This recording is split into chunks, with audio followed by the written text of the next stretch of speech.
तो कल हम लोगों ने डिस्कस किया था कि अगर ये सन है, आपको पता है कि first law of Kepler's law कहता है कि जो मोशन होता है प्लेनेट का अराउंड द सन क्या होता है, इलिप्टिकल होता है।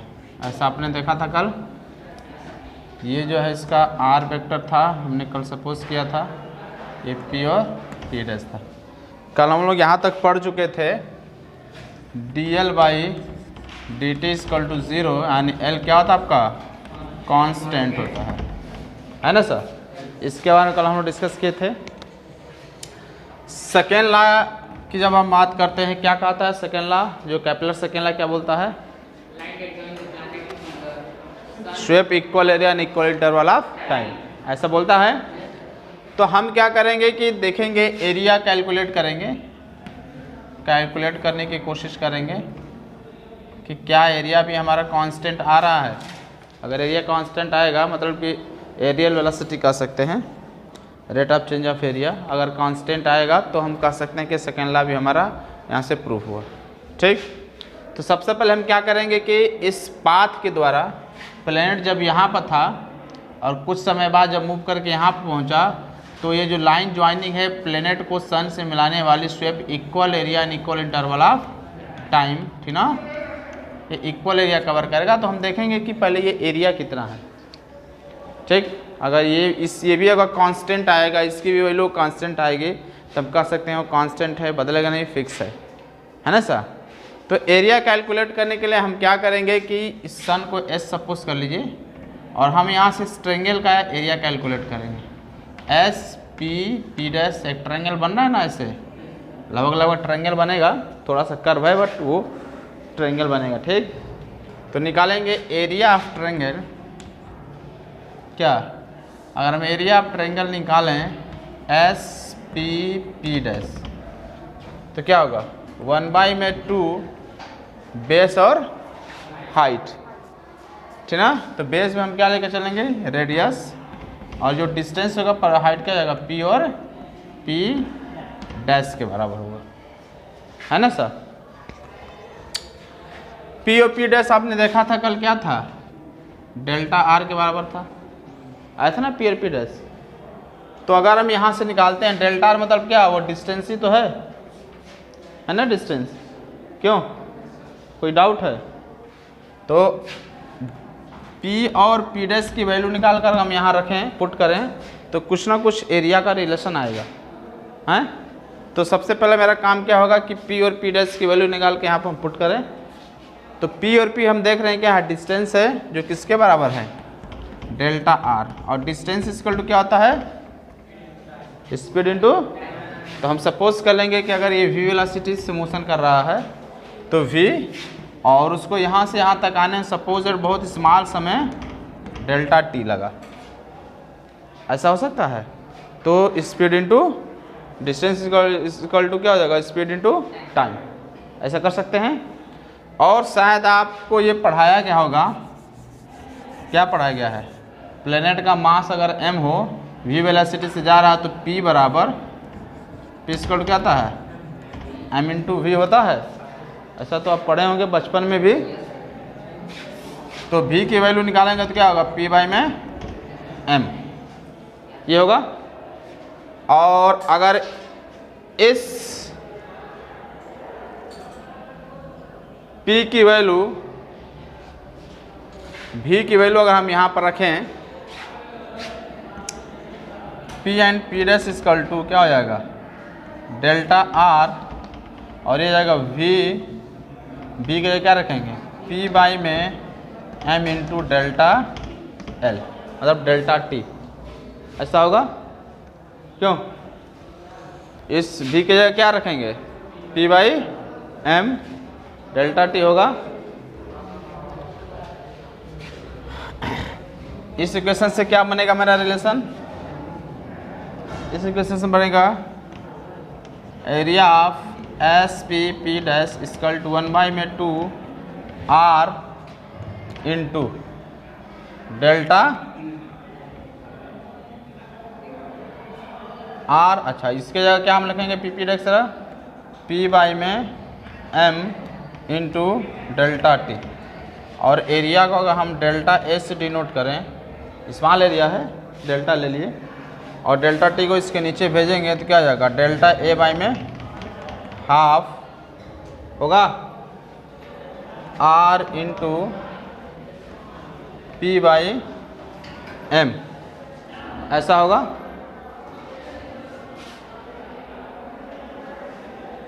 L बाई में क्या होगा 2L, और एंगुलर मोमेंटम भी उसका फिक्स है, कांस्टेंट होगा। मास भी क्या होगा मेरा, कांस्टेंट है, और 2 भी क्या मेरा कांस्टेंट से, मतलब इसका एरिया क्या हो जाएगा, अगर कोई पार्ट्स के लिए इसको मूव करेगा तो इधर वाला सारा चीज़ कांस्टेंट आ रहा है, मतलब क्या होगा मेरा कांस्टेंट ही होगा। और यही तो कहता है सेकेंड ला कि जो एरिया होता है मतलब swept equal area and equal interval of time, तो यहाँ से हम उसको प्रूव कर सकते हैं कि वो कांस्टेंट होता है, फिक्स रहता है। ठीक, बात समझ में आ रहा है? ये क्या है, ये टी है, नॉट एल समझिएगा इसको, टी है। ठीक, अभी आपने ड्राइवेशन देखा, इससे क्या समझ में आया कि प्लेनेट जो है वो इक्वल एरिया कवर करता है in equal interval of time. ये जो आपने लिखा है यहाँ पर ए डेल्टा ए वाई में डेल्टा टी, क्या इसको बोलते हैं एरियल वेलोसिटी। क्या होता है, मतलब कि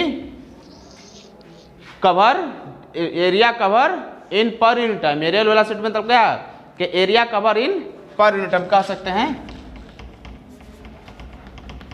area cover per unit time.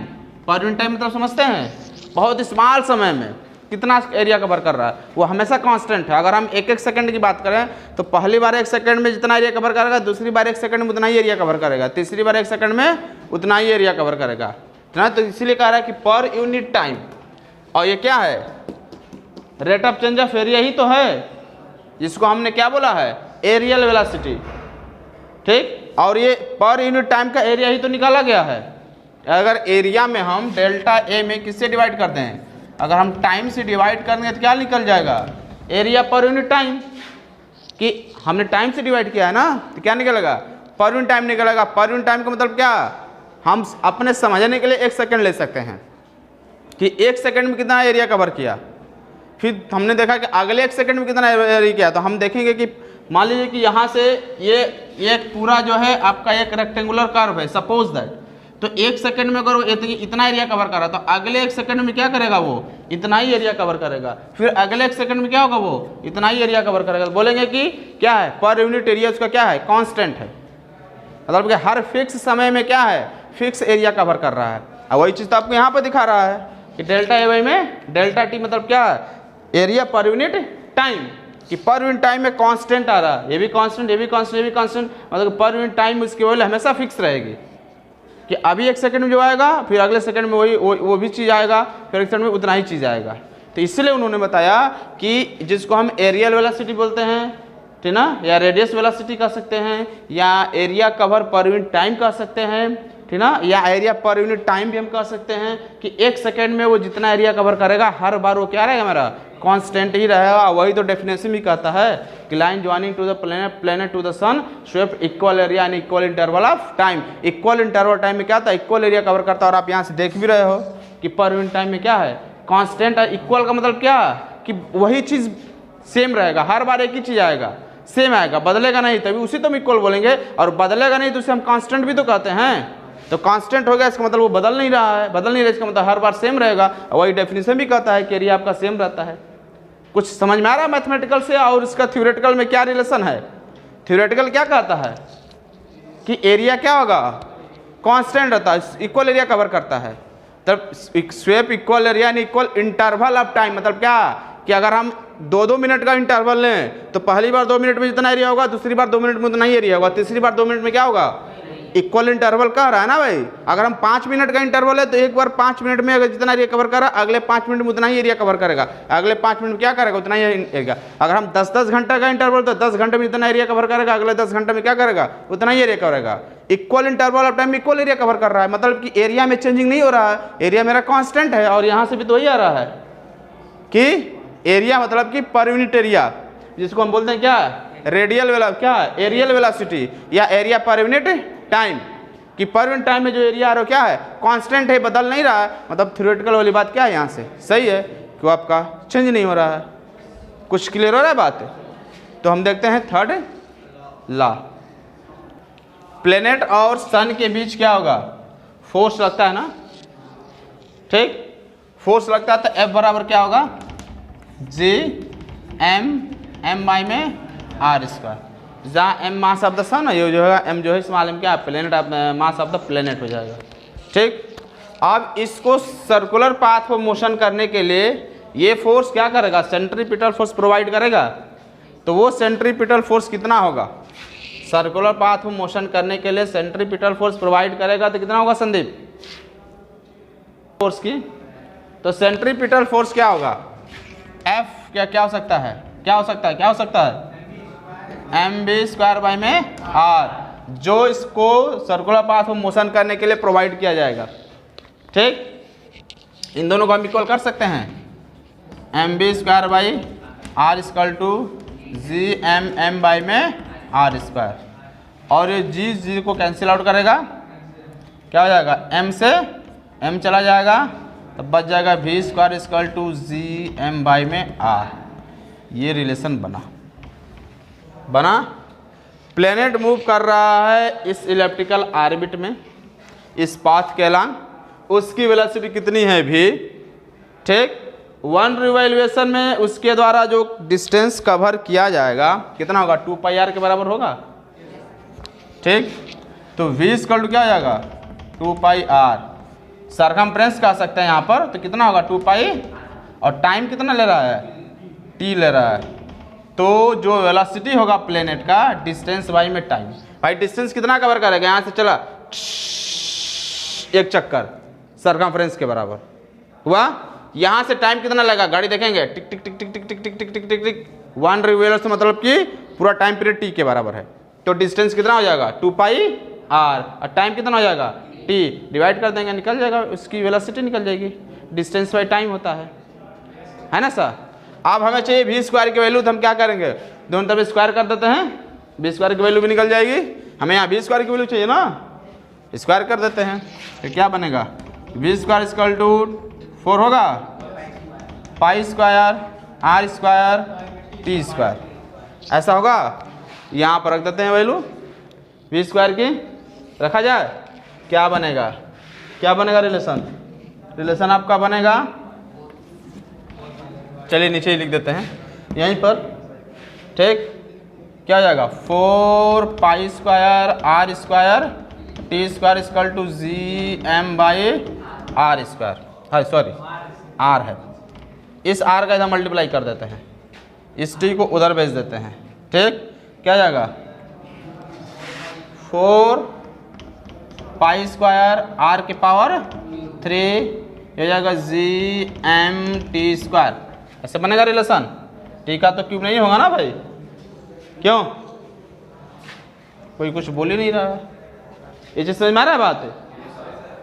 अब क्या लिखेंगे हम, Gm, इसको घेर देते हैं, नहीं तो आप लोग को लगेगा कि इसी में है, Gm t square equal to, इसको ऐसे लिख सकते हैं 4 पाई स्क्वायर r पावर 3, और Gm साहब को भी नीचे भेज देते हैं, t square 4 pi square Gm, और ये जाएगा r क्यूब।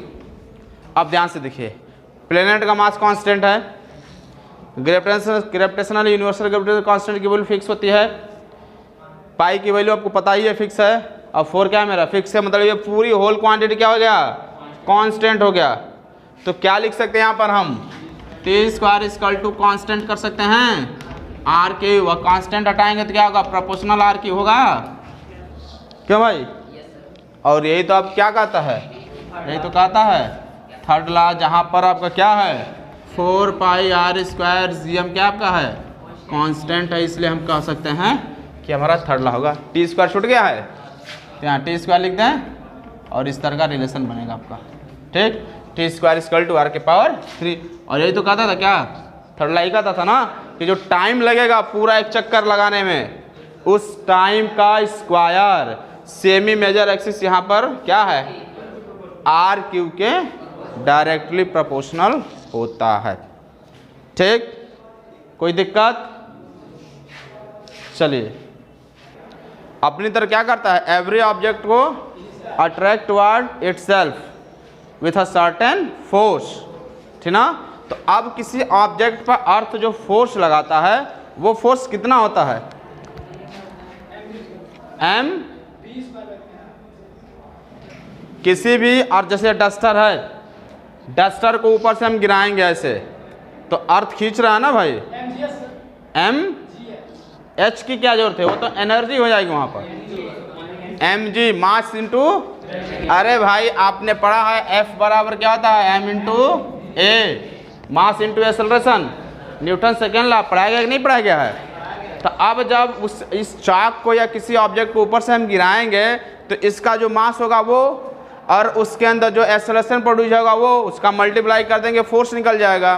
तो चूंकि अब ऑब्जेक्ट ऊपर से नीचे आ रहा है तो उसके अंदर एक्सेलरेशन क्या होगा, क्या होगा एक्सेलरेशन, ए होगा कि जी होगा। तो बॉडी का मास क्या हो जाएगा, m।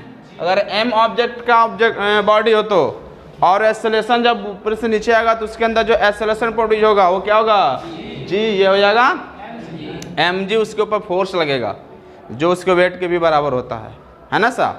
अब अगर इन दोनों को हम इक्वल कर दें, इक्वेट कर दें, तो अगर mg equal to m by में r², और शायद ये g और ये g, ये m और ये m कैंसिल आउट, अब बन जाएगा g equal to m by में r²। This is the relation between g and g। छोटा सा रिलेशन है, कैपिटल जी और स्मॉल जी। हाँ, कैपिटल जी क्या है, कैपिटल जी क्या कहलाता है, यूनिवर्सल कांस्टेंट। ये m क्या है, मास किसका, अर्थ का। यहाँ पर इसकी वैल्यू, g की value does not depend on the mass of the object. ये हम चाक गिरा रहे हैं कि हथौड़ा गिरा रहे हैं कि पहाड़ गिरा रहे हैं, उससे कोई मतलब नहीं। मास देखिए, g की वैल्यू ऑब्जेक्ट के मास के ऊपर नहीं डिपेंड कर रहा है।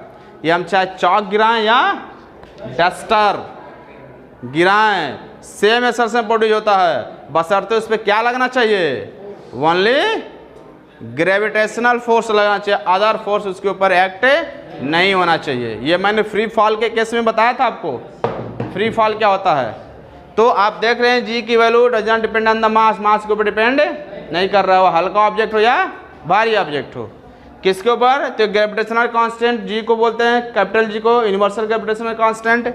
m is the mass of the earth and r is the radius of the earth.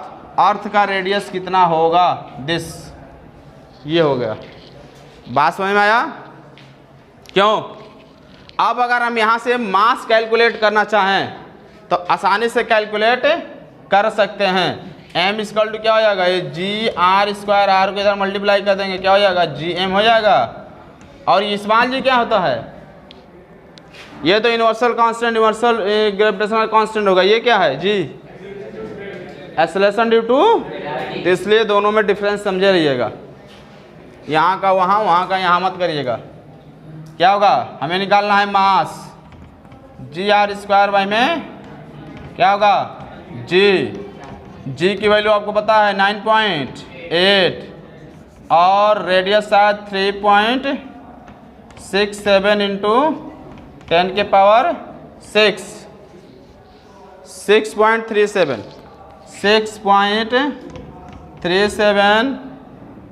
Square होगा, ठीक, अर्थ का रेडियस, ठीक। और g की वैल्यू आपको पता है क्या होता है, 6.67 इंटू 10 के पावर -11। अर्थ का रेडियस इतना होता है, g की वैल्यू को पता है, और इस g की वैल्यू पता है 9.8। ये तो बचपन से पढ़ते आ रहे हैं, ये भी बचपन में पढ़े थे एक बार, और यहाँ पर, ठीक। क्यों हंसने वाली क्या बात है, बचपन की बात बड़ा याद दिलाता है। क्या होता है, gm/r² ये था ना। अब इसे हमें कैलकुलेट करना है, और कैलकुलेट करके इसकी क्या लाना है, वैल्यू लाना है। तो यहाँ पर कंप्लीट आंसर 6 × 10 के पावर 24। बात समझ में आया?